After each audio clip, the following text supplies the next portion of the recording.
मध्य प्रदेश की राजनीति में आखिर चल क्या रहा है, ये सवाल हम नहीं बल्कि सूबे के सियासी गलियारों में बड़ी तेजी से दौड़ रहा है।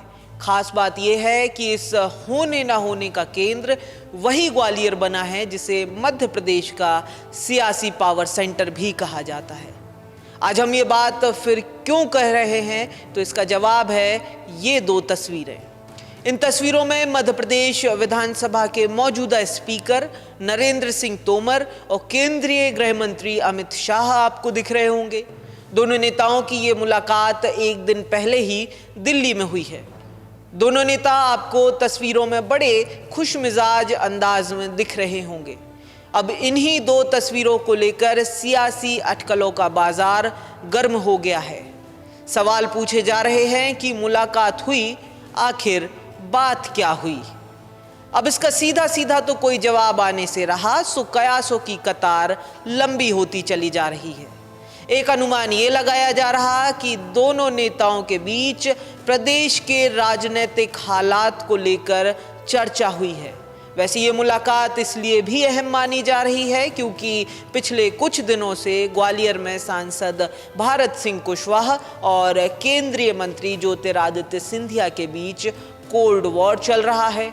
सिंधिया ने अपनी करीबी मंत्रियों और जिले के अधिकारियों के साथ जब ग्वालियर में विकास कार्यों से जुड़ी बैठकों का सिलसिला बढ़ाया तो सवाल ये खड़े हुए कि आखिर सिंधिया अपने संसदीय क्षेत्र गुना शिवपुरी को छोड़कर ग्वालियर की इतनी फिक्र क्यों कर रहे हैं। ये सब कुछ सामान्य नहीं है। ये तब और पुख्ता हो गया जब ग्वालियर में सिंधिया की इन बैठकों से खुद ग्वालियर के सांसद भारत सिंह कुशवाहा ने ही दूरी बना ली।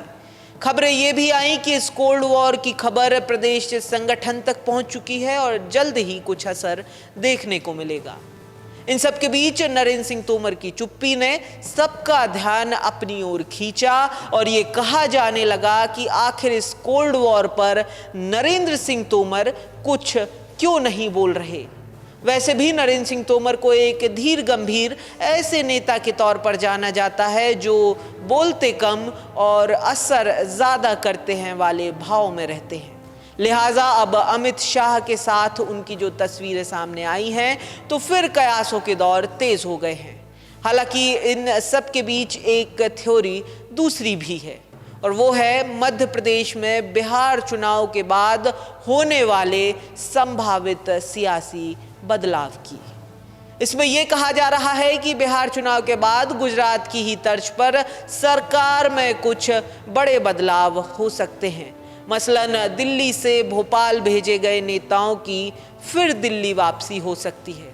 उनमें कैलाश विजयवर्गीय, प्रहलाद पटेल, राकेश सिंह समेत एक नाम खुद नरेंद्र सिंह तोमर का भी है। ऐसे में अब यह देखना दिलचस्प होगा कि आखिर आने वाला वक्त इस तस्वीर के क्या मायने साफ करता है।